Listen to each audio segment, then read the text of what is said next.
eu vou falar aqui um pouco sobre produto, growth, crescimento. E o nome da palestra era Como conseguir 1 milhão de usuários sem investimento pesado em marketing. Nesse meio tempo agora a gente está chegando a 2 milhões, então mudei para 2 milhões de usuários sem marketing. Então, assim, é uma notícia muito boa e eu espero, assim, compartilhar um pouco dessa experiência de como é que a gente está chegando nesse patamar de crescimento. Eu queria começar primeiro falando de uma estatística, assim, bem preocupante, que é 9 de 10 startups fracassam. E, assim, 9 de 10 é um número muito grande e isso não pode ser usado de uma maneira ruim, assim. Isso é uma coisa boa. Ou seja, você tem 9 startups que fracassaram, que você pode aprender com elas de como se não fazer uma startup. Então, isso é uma notícia muito boa e, assim, beleza, vê qual é essa 1 de 10, o que ela fez de certo, mas olha para essas 9 também e veja o que elas fizeram de errado. Outra estatística muito interessante é que 74% das startups com grande crescimento, elas fracassam porque elas tentam crescer prematuramente. Isso acontece muitas vezes por diversos motivos. Investidor bota pressão, o próprio time bota uma pressão também. Isso porque, assim, é muito difícil a vida antes de você encontrar o produto perfeito, né? Porque você tem pouco fluxo de tráfego, não tem muita gente usando o site, as coisas não estão dando muito certo. E até você chegar no produto certo, isso é muito estressante, assim. Eu brinco até que tem a vida do Product Manager antes do produto, do Market Fit, que é um termo que a gente vai falar um pouco mais pra frente, e depois. Porque antes, o manager, o cara, assim, está fazendo tudo de errado porque nada está dando certo, o site tem 10 usuários concorrentes, e a vida depois do Market Fit, que é tudo mil maravilhas, agora o cara é o cara sinistro pra caramba, ele é o cara que está conseguindo chegar a 1 milhão de usuários. Então é normal isso, a gente vai falar um pouco mais pra frente. Então, assim, como ser a startup 1 do 10 de sucesso? Vamos falar sobre isso um pouco. O meu nome é André Simões, eu sou engenheiro de computação da PUC Rio, me formei agora há pouco. Sou CTO e cofundador do Passei Direto. Passei Direto, para quem não conhece, é uma rede colaborativa acadêmica. Então a gente não gera conteúdo, a gente é uma plataforma que as pessoas colaboram com provas, exercícios, fazem perguntas e respostas. A minha área de interesse hoje é Product Management, Growth, Internet Business e engenharia de software. Então eu sempre fui um cara técnico e agora estou meio que migrando para a área de produto. E essa é a minha área de interesse.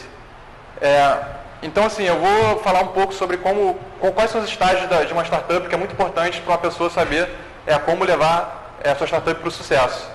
Existem várias leituras que falam de maneiras diferentes. A gente escolheu uma delas, que foi proposta pelo Sean Ellis. Até a proposta eu queria falar aqui que os meus slides, eu fui pegando referências de vários outros slides do Sean Ellis, Matan Griffel, o Dave McClure, entre outros, a minha própria experiência também, então só deixando essa referência aí clara. O Sean Ellis propôs esses 3 estágios de uma startup, que é Product Market Fit, vamos falar primeiro sobre ele, depois vamos falar sobre os outros. No Product Market Fit é o quê? É quando você ainda está num estágio onde você está tentando encontrar o produto que é adequado para o mercado, ou seja, você tem que construir uma coisa que as pessoas queiram, né?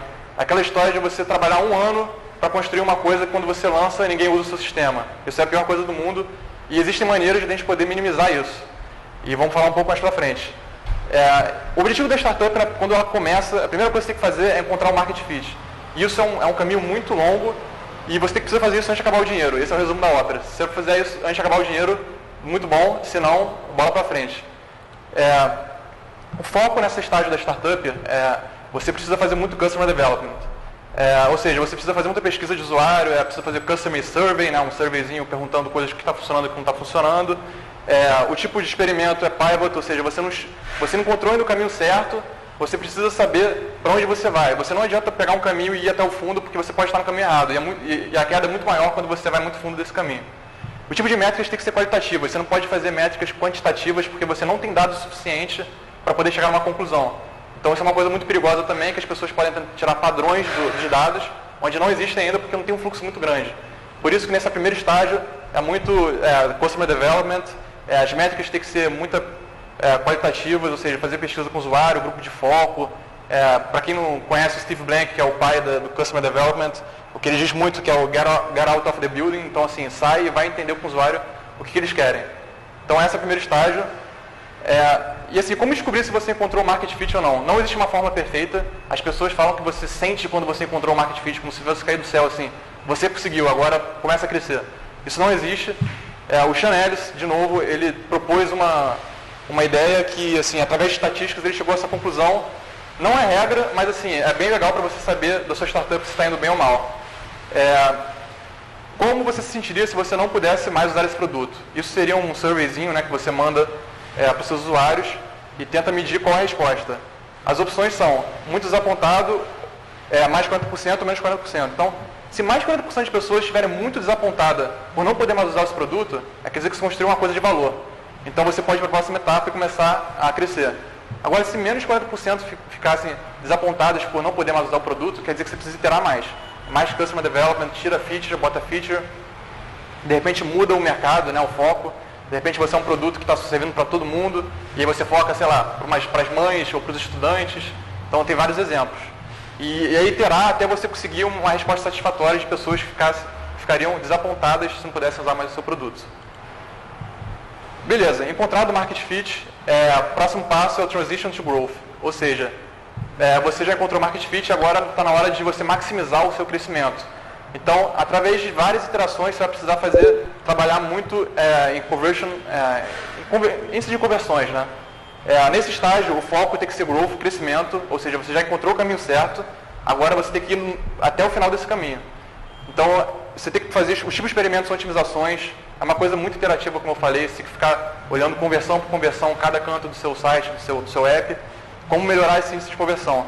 As métricas já podem ser quantitativas, ou seja, você já tem um número de dados suficiente para poder tirar análises através do banco, um padrão. De repente você tenta pegar as pessoas que mais logaram no seu site, no seu aplicativo, e descobrir qual o padrão entre elas. O que elas fizeram que as pessoas que não logam não fizeram. Né? Então é mais ou menos isso. E também, nesse estágio de Transition to Growth, você deve implementar os Analytics, métricas em todo o canto do seu site. Isso se você já não estiver pronto. Você precisa identificar quais são os must-have benefits, ou seja, benefícios que estão funcionando no seu site, como a gente leva o usuário lá o mais rápido possível, vou já falar um pouco sobre isso depois, melhorar o seu business model, sempre otimizações, né? E contratar um especialista em growth, ou seja, um cara que seja especialista em fazer a sua base, não só a base de usuário crescer, mas em termos de valor do seu produto. E aí, com isso tudo, focar em CRO, que é a Conversion Rate Optimization. Você pode procurar no Google, tem muita coisa sobre isso. E esse é o seu foco nessa fase de Transition to Growth. Falando um pouco sobre conversão, a conversão é basicamente uma formulazinha com duas variáveis, né? Tipo, desejo e fricção. Para você aumentar uma conversão, ou você aumenta muito o desejo do usuário, ou você diminui a fricção. Então eu posso ter um form gigantesco de sign-up, que se eu oferecer uma Ferrari para ele no final, ele vai preencher todo aquele form e vai pegar a Ferrari. Agora, ao contrário de se eu tiver oferecer uma caneta BIC no final do form, no final do registro, vai ser muito mais difícil eu converter ele com um form gigantesco. Então, eu vou botar um campozinho de e-mail e telefone e senha, e aí você vai conseguir uma conversão muito maior. Então, sempre trabalhando conversão, pensando se você quer aumentar o desejo do usuário de terminar esse processo, ou diminuir a fricção dele de terminar esse processo. E por último, a fase de growth. Nessa parte você já otimizou tudo possível, você já fez todo esse processo iterativo e é hora de explorar diferentes canais de aquisição. Então já está tudo funcionando e agora começar a procurar novos mercados, de repente expandir internacionalmente. Um exemplo é o Facebook, quando ele conseguiu fazer aquele modelo de sucesso nas faculdades, ele foi aumentando e depois chegou uma hora que ele virou uma coisa global, né?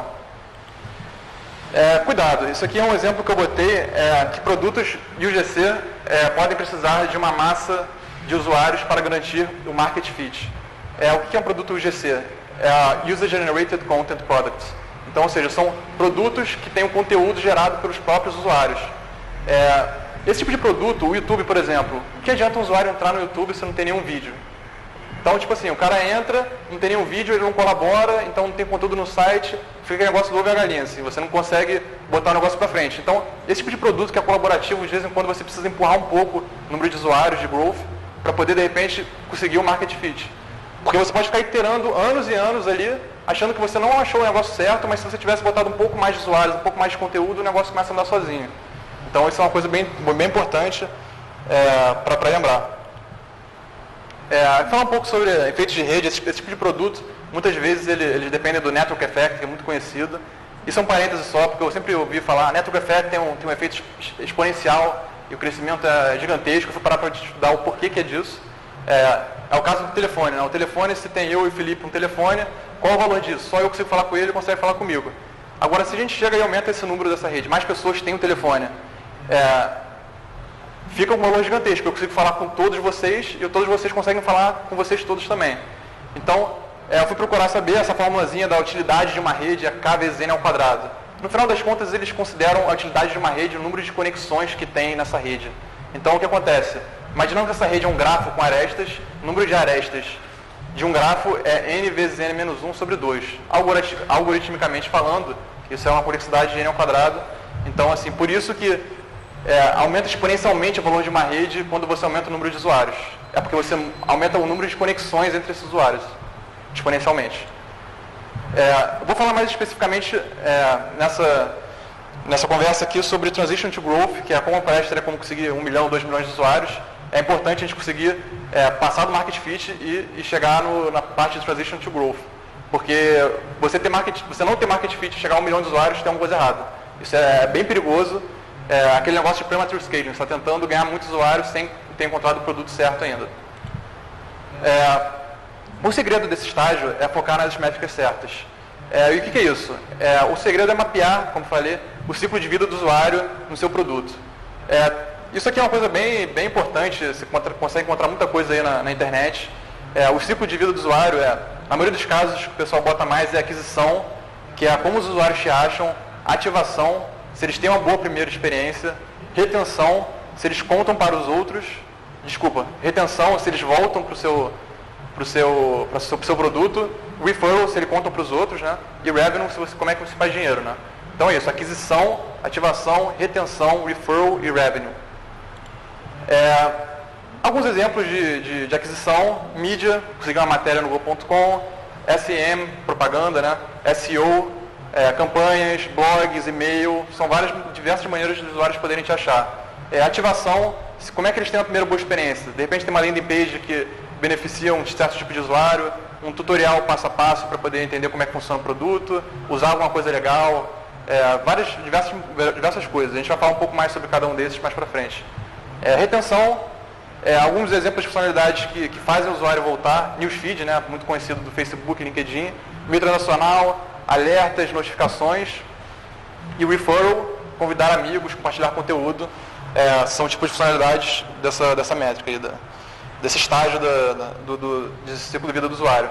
Revenue, por final, propaganda, assinatura, esse tipo de coisa.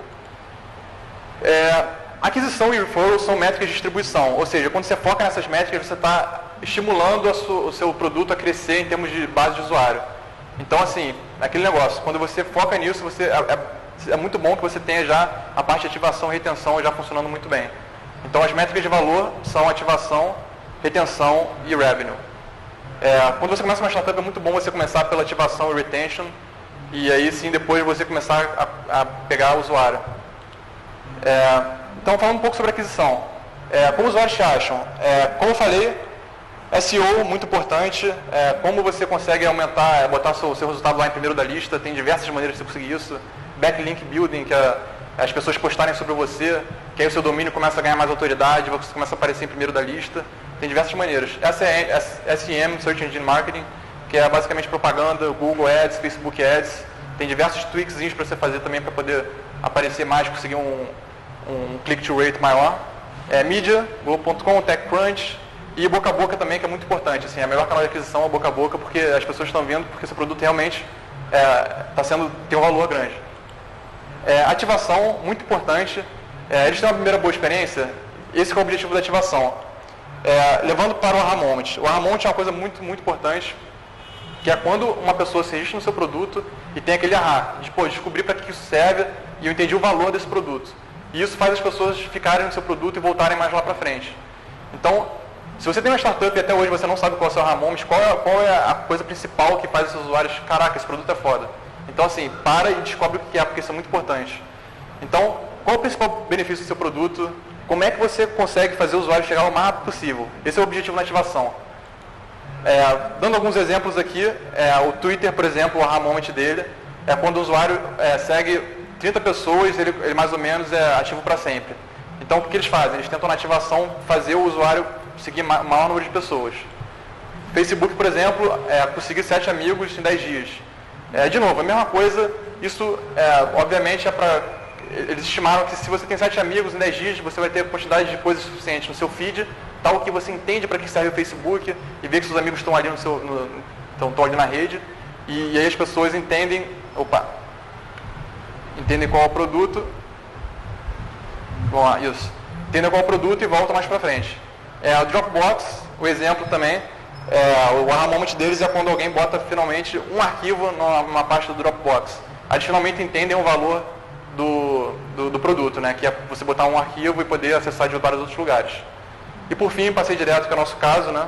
Que é o aluno achar um material relevante, seja lá qual for, assim. Então a gente descobriu, fez Customer Development, fizemos análises quantitativas, muita query no banco de dados, e a gente descobriu isso.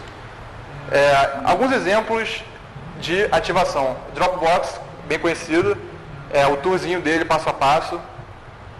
Quando você entra no produto, ele fala exatamente o que você tem que fazer, justamente para poder focar o usuário a entender o que é o produto. E ele vai entender se ele tiver aquele aha moment, que é de contribuir, botar um arquivo lá no Dropbox dele. E-mail de ativação também, que é outra coisa que eles fazem muito bem, é que se o cara não faz o que eles querem que eles façam, ele manda um e-mail logo depois falando, olha só, você ainda não instalou o Dropbox, ou seja, volta aqui e instala porque a gente vai te dar esses benefícios e você vai entender como é que é o produto. Então esse é um exemplo bom de e-mail de ativação, que o cara só recebe se ele não instalar o Dropbox. Retenção. Eles voltam ou não? Isso é muito importante. Exemplos de retenção, como eu falei, newsfeed, né, o Instagram, notificações, e-mails transacionais, top stories, né, as melhores posts que o Quora manda. Gamificação também é um outro exemplo muito importante de retenção. O Flappy Bird, que virou bombou agora há pouco tempo. Obviamente agora ele sumiu porque o produto não se sustenta, porque ele não tem um propósito muito grande por trás. Mas vários amigos jogando. Quantas vezes a gente volta, né, no produto só para poder ver se um amigo meu me passou ali no meu ranking do Flappy Bird para poder voltar e jogar mais. Então é um exemplo de como a gamificação ajuda muito na retenção do usuário. É isso aí. Retenção, outra coisa muito importante também, é a contabilidade de usuário. Muitas startups hoje, elas só medem no final do mês qual foi o número de usuários que logaram durante todo o mês. Assim, é o Monthly Active Users, né, a quantidade de usuários mensais no seu aplicativo. Então, eu vou contar aqui, eu vou falar aqui, explicar um pouco mais passo a passo dessas linhas, dessa tabela aqui, como que você deve contar os seus usuários. Total de usuários ativos, 1 milhão. Isso foi ontem, no dia de ontem, então, eu tinha 1 milhão de usuários ativos. No dia de hoje, eu tive 20 mil novos usuários, 1.050 usuários foram ressuscitados, ou seja, são usuários que estavam inativos e eles voltaram no dia de hoje, eles logaram. Ou seja, eles estavam há mais de 30 dias sem logar e no dia de hoje eles voltaram para o site. Então agora eles estão considerados ativos. São 1.050 mais, né? E desativações, são usuários que desinstalaram o software ou desativaram a conta, menos 50, tornaram-se inativos. São usuários que acabaram no dia de hoje de completar 30 dias sem se logar. Então no dia de hoje eles não completaram os 30 dias, então eles se tornaram um usuário inativo. E aí, então, beleza. E aí no final desse dia de hoje você calcula a variação, a soma disso tudo, que deu aqui no caso 11 mil. Então 11 mil foi um saldo positivo do dia de número de usuários. Então isso aqui pode muito bem ser negativo. Se a soma de desativações com tornaram-se inativos forem maior do que a aquisição de usuário e ressuscitação do usuário, você acaba ficando negativo. E o que acontece se você ficar negativo tendendo ao infinito? Vai chegar um dia que você vai ter 0 usuários ativos no mês. Então, sempre fica de olho nessa variação, tenta sempre botar ele positivo, porque se você ficar negativo, a probabilidade de você ir para o buraco é bem grande. Então, isso é bem importante. Então, o total de usuários ativos ali do dia, né? Então, foi 1 milhão de ontem, mais esses 11 mil saldo positivo de hoje, 1 milhão e 11 mil. É como se fosse tratar o usuário como dinheiro. É a sua conta do banco aí, e você tem X de dinheiro e você gastou tanto no dia, você ganhou tanto no dia e no final é 1 milhão e 11 mil que você tem. Quem dera eu tivesse isso aí na conta agora, mas vamos lá. Muito importante para a retenção também, assim, não tem como você trabalhar a retenção sem saber o que é cohort analysis. Cohorts são o quê? São grupos de pessoas que compartilham uma característica em comum ao longo de um tempo. Por exemplo, vou dar um exemplo aqui. O número de pessoas, de repente, o número de pessoas que se registraram e voltaram na semana seguinte e fizeram, sei lá, o download de arquivo. E aí voltaram na segunda semana e fizeram mais um download de arquivo. Na terceira semana. Como é que esse grupo de usuários se comporta ao longo do tempo? Isso é muito importante. Dando um exemplo de um gráfico aqui, esse aqui no caso do Twitter e do Pinterest, ele fez o seguinte cohort aqui. Ele pegou um grupo de pessoas que fizeram um tweet, beleza? E como é que eles se comportaram ao longo do tempo, das semanas, em termos de fazer o tweet de novo. Então, desses 100%, como está escrito aqui, de pessoas que tweetaram, acaba que cai ali e se mantém mais ou menos a 30%. Então, 30% de pessoas só continuam nas próximas semanas voltando a tweetar. Então, assim, isso é bem interessante para você começar a saber, encontrar padrões, o que está funcionando e o que não está funcionando. O Pinterest, você vê que as pessoas que fazem um pin, elas têm a tendência de voltar e fazer um outro pin muito maior do que o do Twitter. O do Twitter ele se mantém a 30% mais ou menos, 22%, e o do Pinterest ali ele fica a 50%. Então as pessoas no Pinterest acabam voltando mais vezes. Quer dizer, o maior número de pessoas voltam para fazer um pin de novo. E isso é muito interessante. Você pode fazer um cohort de pessoas que usaram a funcionalidade X e voltaram na semana seguinte, só logaram, né? De repente uma funcionalidade Y e voltaram na semana seguinte. De repente você começa a descobrir uma funcionalidade X, tem a probabilidade de fazer o usuário voltar muito maior do que a funcionalidade Y. De repente é mais interessante você focar numa outra funcionalidade do que na que está mais fraca, né? Então isso é muito importante. Para retenção, cohort analysis, se vocês não sabem o que é isso, procurem saber porque é muito importante. Referral, eles contam para os outros. Se o seu produto é bom, é muito bom que as pessoas contem para os outros, porque esse é o real valor do negócio. Então, assim, um exemplo claro é o Dropbox. Ele faz aquele invitezinho dele de amigos. E, obviamente, ele te compra ali um pouco, né, para te dar espaço de graça para poder convidar mais amigos. Mas isso está valendo. Então, esse é um exemplo claro, né? Convida mais amigos, você ganha mais espaço de graça no seu Dropbox. E, beleza. Falando um pouco de loop viral, que tem a ver com o referral, né, com essa métrica de compartilhamento, de convidar amigos. Um loop viral simples é o quê? É o fato de o usuário A, que não está na rede, entrar, se registrar, chamar o usuário B. Aí o usuário B, que está do lado de fora, entra também e faz a mesma coisa que o usuário A. Ele chama de novo mais um cara de fora. Então é esse loop, né? As pessoas entrando e puxando a pessoa de fora entra, puxa mais uma pessoa de fora. Esse é um loop viral simples. E como é que a gente mede isso, né? Tem um famoso coeficiente viral chamado K-factor, tem muitas coisas aí também no Google, que é basicamente, como é que você calcula isso? São índices de viralidade. Você consegue ver se você está crescendo exponencialmente, se cada vez mais pessoas chamam mais pessoas, ou ao contrário, se de repente cada vez menos pessoas estão chamando menos pessoas. Como é que você calcula isso? K é igual a porcentagem das pessoas que convidaram, né? Ou seja, 1000 pessoas se registraram, de repente 50% só mandaram um convite, então metade só que manda o convite. E aí você multiplica a média de convites que cada uma dessas pessoas manda e multiplica pela porcentagem de pessoas que aceitaram esse convite. Então, dando um exemplo aqui, 70% das pessoas que entraram na minha rede convidaram alguém, 10% foi a média de convites que eles enviaram e 20% é a média das pessoas que aceitaram esse convite. Então, o meu K-factor ali é de 1,4. 1,4 quer dizer que cada vez mais pessoas chamam mais pessoas. Isso é uma coisa muito poderosa, é muito difícil você manter isso numa startup, porque, assim, em algum momento você vai estar bombando muito e é muito difícil, assim, acontecer isso muito rápido. Ter um K-factor igual a 1 quer dizer o quê? Se 1000 pessoas entraram na sua rede, essas 1000 pessoas trouxeram mais 1000 pessoas de graça. Ter um K-factor menor do que 1 não necessariamente é uma coisa ruim. De 0,8, por exemplo, 1000 pessoas vão trazer, sei lá, 800 pessoas. Você está trazendo mais gente de graça, assim, não necessariamente é uma coisa ruim. Então, assim, tentar manter o K-factor sempre o maior possível, e se você conseguir maior do que 1, pode esperar que daqui a alguns poucos dias aí você vai estar na mídia. Um pouco de loop viral duplo. Isso aí é uma moda aí que o LinkedIn inventou, é um artifício bem interessante de crescimento. A mesma coisa que a gente falou do loop viral simples, né? Então tem aquele ciclo do usuário se registrar, convidar pessoas, e aí essa pessoa entra, registra, tem esse mesmo ciclo que é o 1 e 2 ali, né, do slide. E o negócio é que quando eu me registro, eu consigo de alguma maneira cutucar, alertar os usuários que já estão dentro da rede. E esses usuários que estão dentro da rede, eles entram e convidam mais gente. Então, assim, é uma dupla leva de convite, né? O cara que entra, convida, depois o cara que já estava na rede, ele alerta o cara que estava na rede, e esse cara da rede convida mais gente ainda. Então, mais ou menos isso aí. Só para exemplificar aí no loop, esse gráficozinho. O usuário entra, registra, convida mais gente. Esse é um loop. E outro loop que ele dispara é esse número 3, alerta usuários já existentes dentro da rede, dentro do produto. E esses usuários existentes entram e convidam mais gente de fora.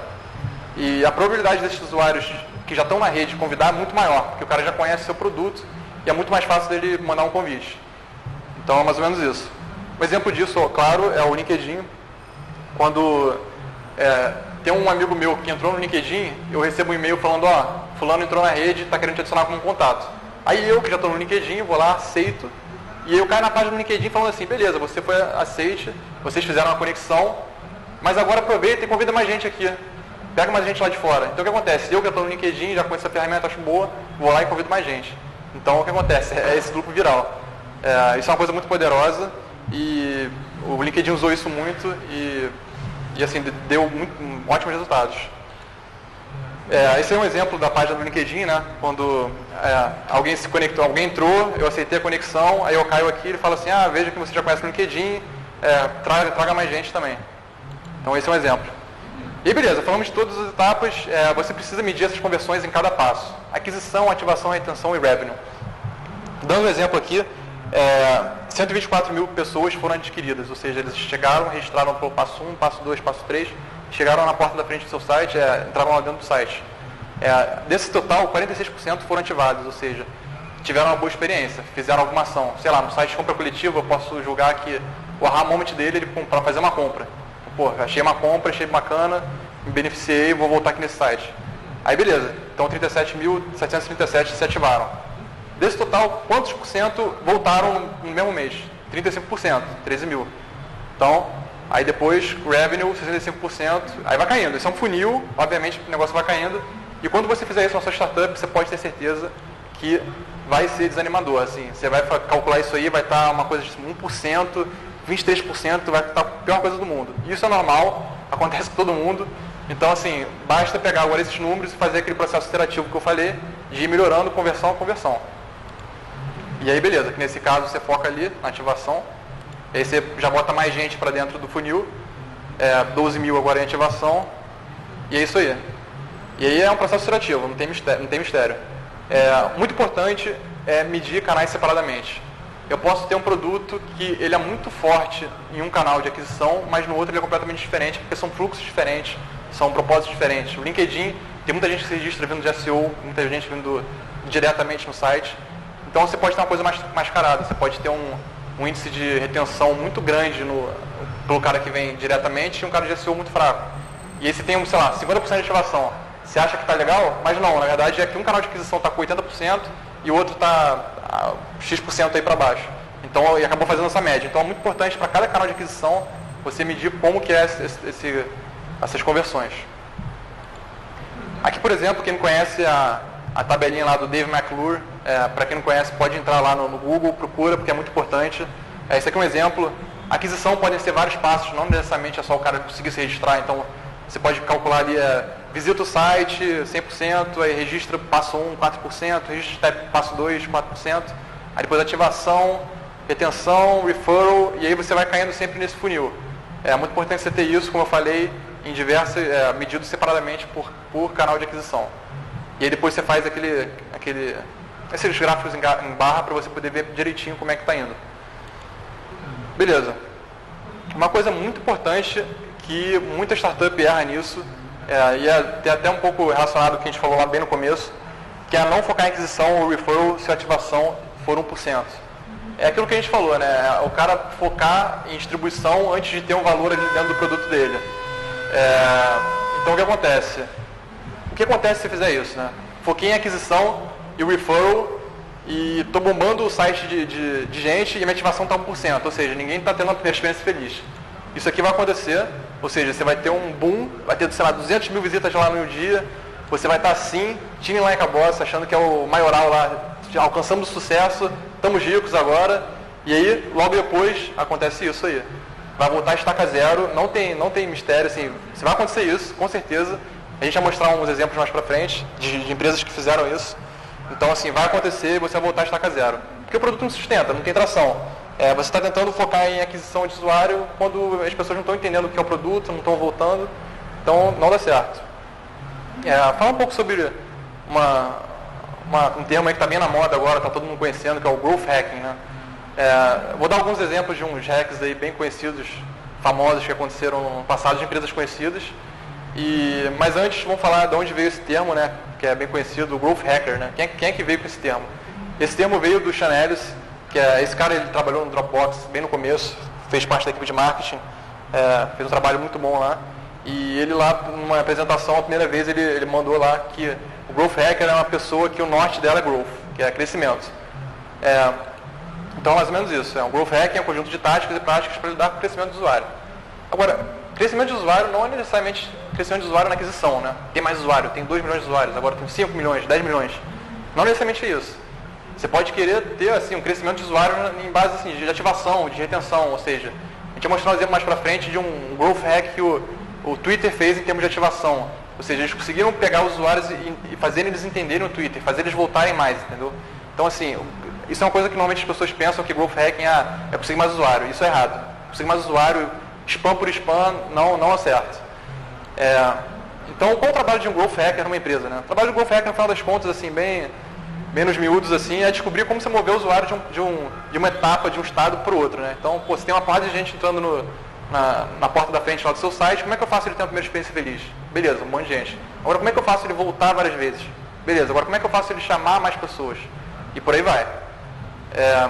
E aí, um Growth Hacker precisa saber disso tudo. Precisa saber de teste AB, precisa saber de analytics, métricas pra caramba, e-mail marketing, hábitos, como você criar um hábito no seu produto, né, do usuário querer voltar, aha moments, né, quais são os momentos que o usuário finalmente entende o que é o seu produto, onboarding, que é o processo de primeira visita do usuário, UX, crawlers, SEM, SEO, Conversion Rate Optimization, Public Relations, Media, né, isso tudo. E aí alguns famosos Growth Hacks são Hotmail. Lá no começo, antes da Microsoft ter comprado o Hotmail, eles tiveram um insight que era usar o próprio sistema de e-mails para poder falar para os outros usuários sobre o produto deles. Então o que aconteceu? Um dos investidores deu uma ideia de botar um PS, I love you, get your free email at Hotmail no final de cada e-mail. Então na assinatura de todo mundo, automaticamente ia para as pessoas. O que aconteceu? No começo o crescimento deles era bem estável, era propaganda, eu acho que só em outdoors, né,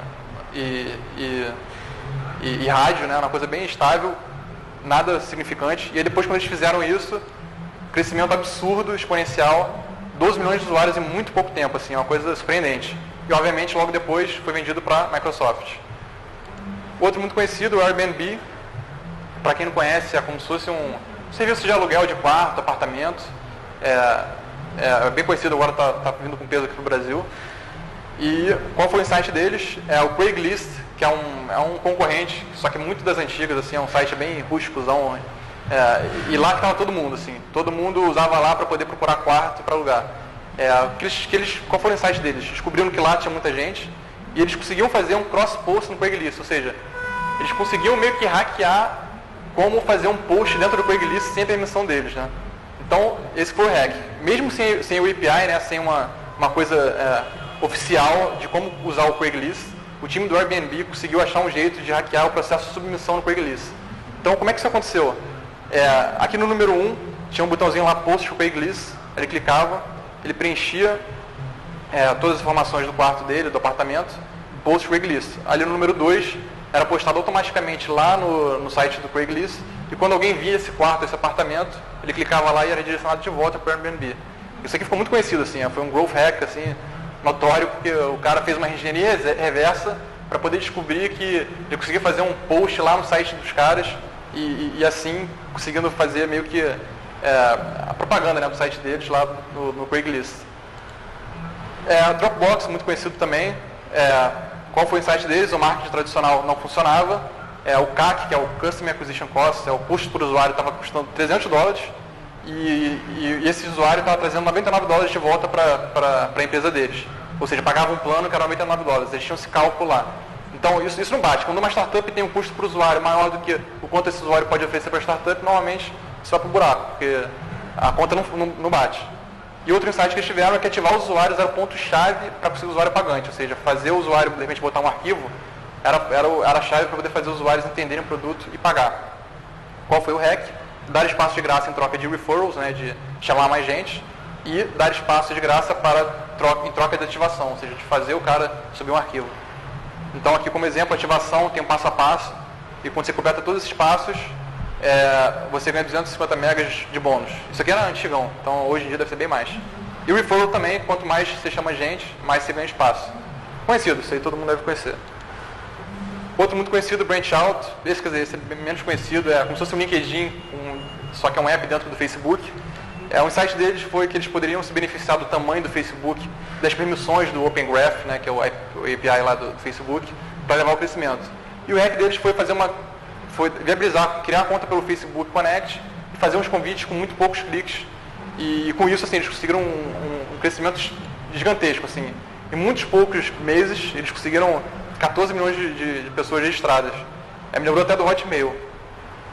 Só que aí o que acontece eles fizeram aquele erro que a gente tinha falado. Eles focaram na aquisição e referral antes de focar na ativação e no retention. Eles tentaram crescer prematuramente, sem encontrar market fit. Então o que aconteceu logo depois? Fail. Eles voltaram a estaca zero de novo. Foi aquilo que a gente viu antes. Então esse aqui é um caso bem conhecido de como não se fazer uma startup. E aí, então é o famoso balde d'água com furo, né? Porque você está botando gente ali dentro, né? Botando água ali dentro, só que está furado, está saindo pelos lados e vai chegar uma hora que a água vai acabar, como aconteceu ali. Acabou os usuários, voltou a estaca zero. Hoje em dia se escreve Branchout lá no Facebook, tem 3.900 usuários mensais no aplicativo, ou seja, muito, muito pouco. Twitter, um outro hack muito famoso, que não é referente à aquisição de usuário, né? Conseguir mais usuários, como eu falei, é a respeito da ativação.